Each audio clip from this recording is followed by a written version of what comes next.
Well, Claire, Okay. thank you so much for joining me. Really excited to get to hear a bit more about your career journey and how you've landed where you are now. Would you first just tell us a bit about yourself? Sure. Well, I'm Claire Louie. I'm the director of the Thome Aging Well Program. And a bit about myself is I grew up in New Jersey, but came to the DC area to attend Howard University and just fell in love with the area and stayed. Um, what drew me to the field was, I like to say, my superpower is helping. I've always had a strong desire to help my community. Some people will say a calling. I would say I was called to help community. I started out in my undergraduate studies as a journalism major, and I was going to tell the stories, but somewhere in there got really involved with things like Big Brothers, Big Sisters, and my university student association that put me in line with working with actual community groups and community members. And from then it was sort of a done deal. So I spent some of my early years working as a public affairs specialist, first at the U.S. Department of Defense, and then I went over to the Department of Agriculture. But at night, I was in graduate school to get a degree in counseling, to get a master's in counseling. So once I had my master's degree in counseling, I worked in DC public schools, and then got the opportunity to go to Los Angeles as a children's social worker.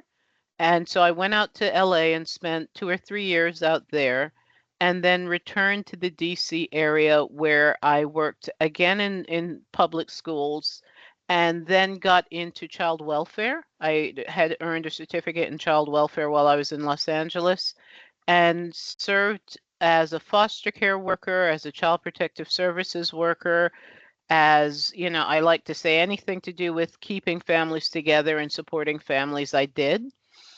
But the thing about child welfare work is while it's very rewarding, for one's peace of mind, you have to cycle in and out of it. It is so emotionally draining. You cannot just work, 10 years in it because a part of it can be very, very heavy, very heavy. So during a period when I needed to cycle out, I had been doing foster care for about 5 years straight. I happened into a position out in Western Loudoun County, Virginia, in what was then resident services. And I didn't know much about resident services, but it sounded like working with the clientele I had already been serving as a social worker. And I went out there and had the great fortune of serving a community where my office was in a building with older adults with lower incomes. And it was life changing. I don't think that's too dramatic to say. Having grown up in, you know, Newark, New Jersey, an urban center, I was not accustomed to what rural poverty looked like and what it was like to age in a community where rural poverty was present. One of the early experiences that I had was understanding about low literacy. Um, a lot of the older adults who I was working with had left school at between ages 10 and 13 because they were in an agricultural setting, because many of the women had left school to do domestic service, clean houses, become nannies, that sort of thing.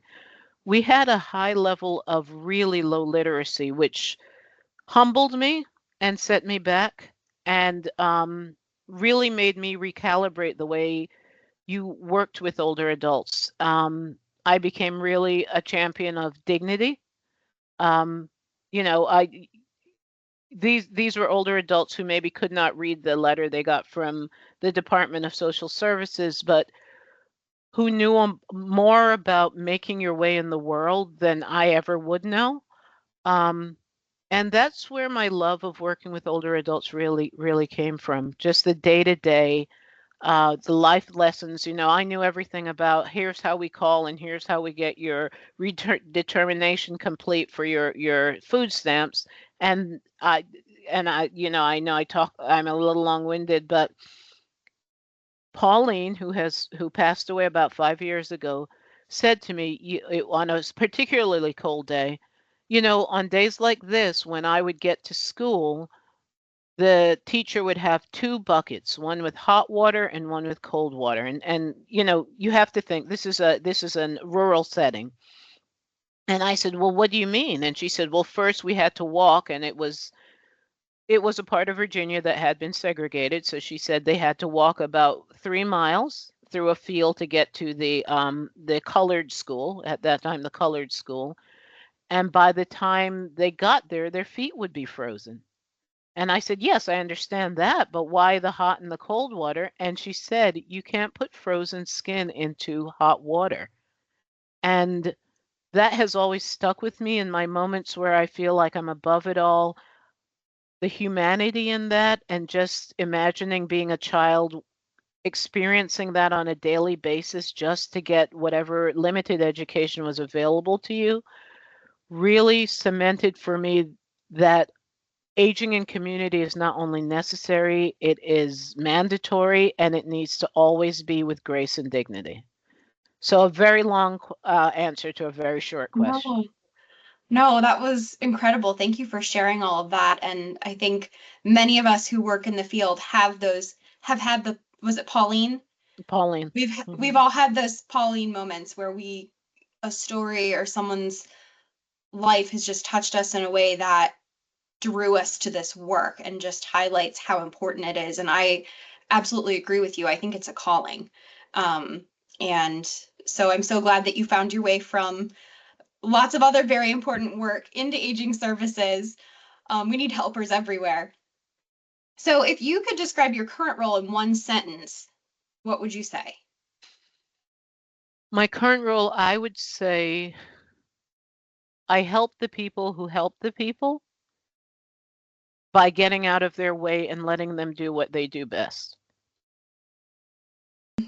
So were there unexpected twists or detours in your journey? So you mentioned that you kind of moved to some different places in the country and I guess what would you say about kind of the winding path that a career journey can take and where that can take you? Were there unexpected twists? I don't think I ever, beyond being a high schooler thinking I was going to, be the next big newspaper reporter, I don't think I had a clear vision of what my journey would be. Um, I have always tried to be in spaces where I felt I could do the most good. Mhm. Um, I joke that none of my career decision, like I never got into anything with human services thinking I would get rich. And I think my husband would strongly agree with that, that it was never about money. Um, it's just been sort of a move from place to place to where I thought my talents would be of most use. My current role, I came to it out of curiosity more than anything. I was working in an organization, well, Northern Virginia Family Service in Northern Virginia, very housing focused, and I became aware of the opportunity to lead the Thome Aging Well Program and was simply curious. What drew me to it was the ability to work with organizations in both Michigan and Maryland to serve in a sort of a technical advisory role.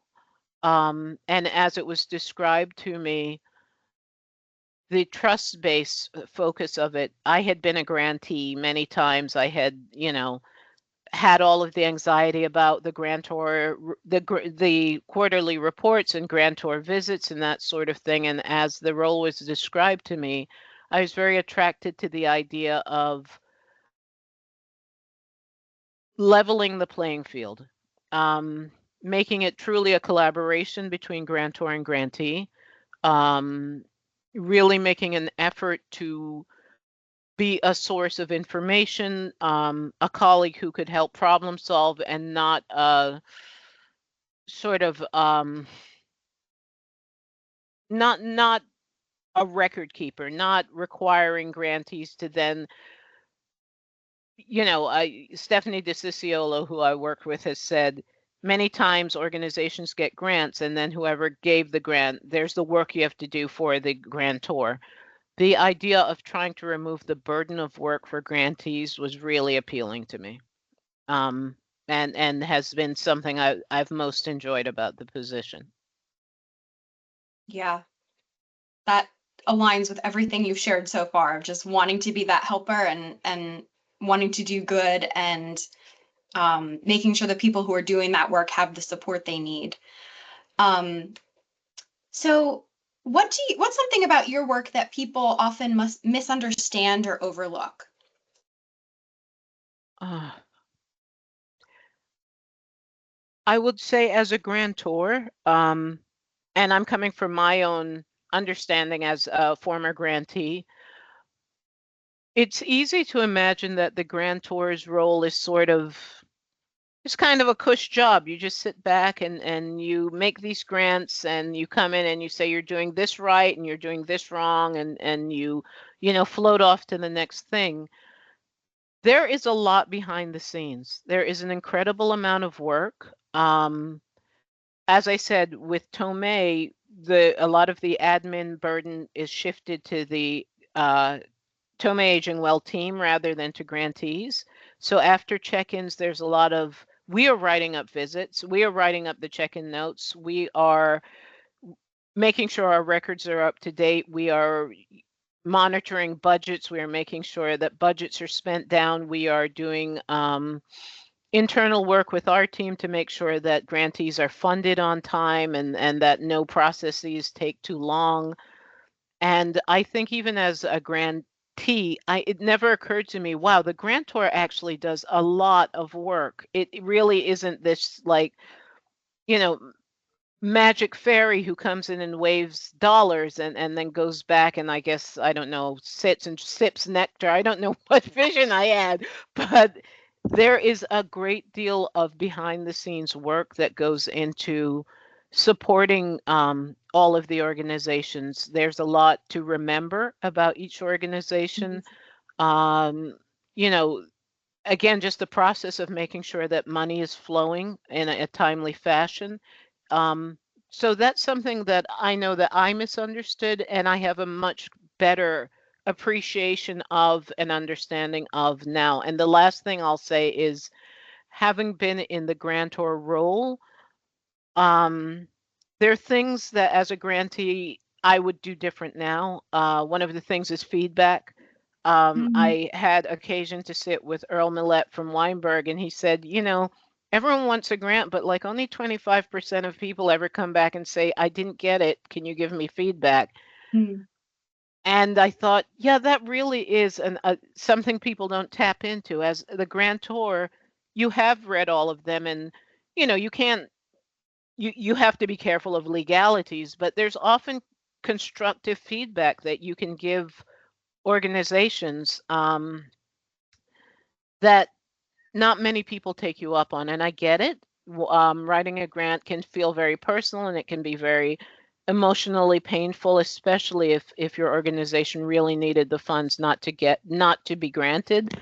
But going forward, I would every time go get the feedback, just kind of bite your lip and swallow your pride and hear areas where you can do it differently, because it doesn't cost the grantor anything to offer that to you, and it truly is a gift.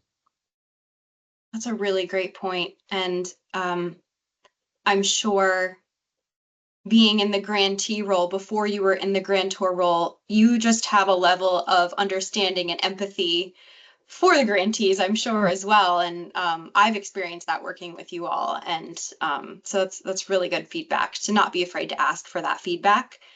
Um, so how has your career changed you as a person? Excuse me. It's interesting. When I was a child, I was a really, really shy child.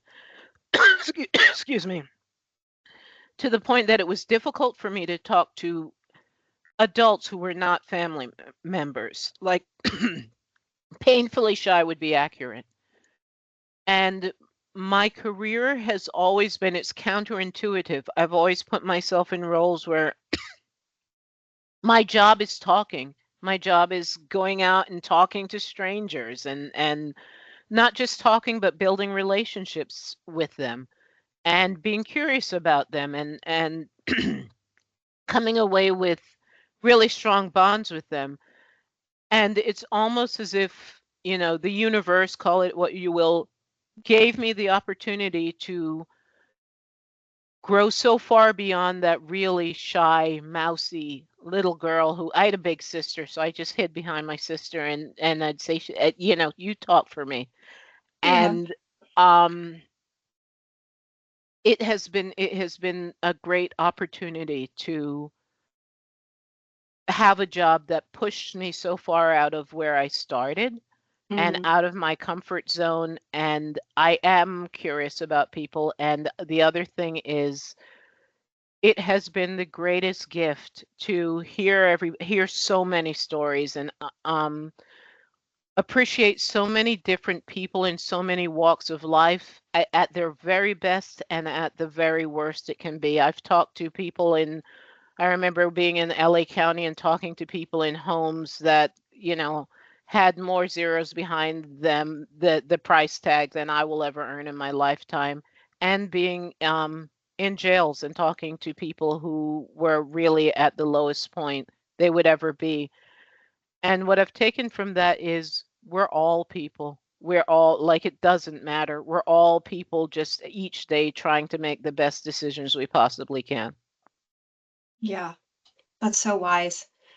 Um, so as you're thinking about what advice you might give someone who is considering pursuing a role in similar to yours. So if someone's like, wow, that just sounds fascinating to work with a foundation or some philanthropic group that is granting funds to other nonprofits, what advice would you give to someone who's thinking they want to pursue that kind of career? The advice I'd give is, before becoming a philanthropist, be a grantee. Be a grantee. As I said, I had a lot of misconceptions about what is the role of philanthropy, or what's a day in the life of a grantor. And part of what I think has been a real gift to me is having been on the other side. When I say it's emotional writing a grant, I have had the 3 a.m., oh gosh, it's due tomorrow, I've got to finish this.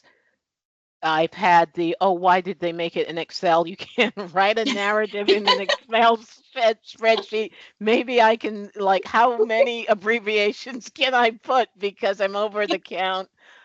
And then the heartbreak of, we had a lot of great proposals and yours did not get funded.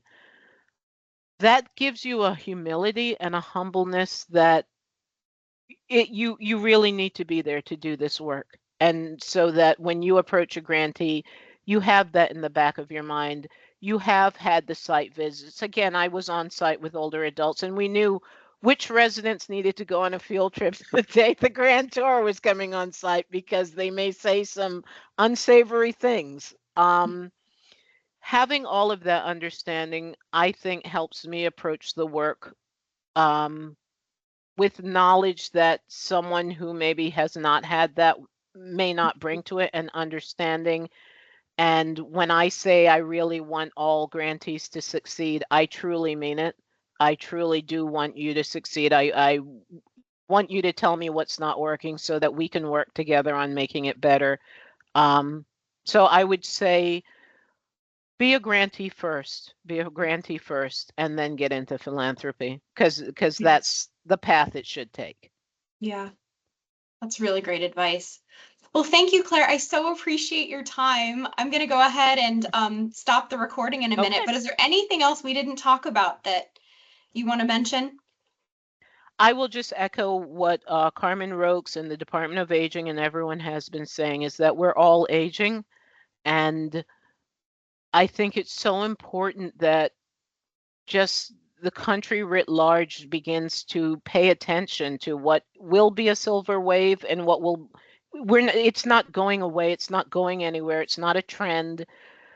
I am excited and eager for us as a country to begin to focus on our older adults in a more meaningful and intentional way, because as I said, this is not a trend, it's not a fad. We're all aging and there'll be more and more of us. And it's time. It's time to focus on older adults. I absolutely agree. And I'm so glad that you are in the role that you're in. It's been great just getting to hear more about your background and all the breadth of experiences and stories that have kind of gotten you to where you are today. So thanks for being willing to speak with me, Claire. Absolutely. Thank you.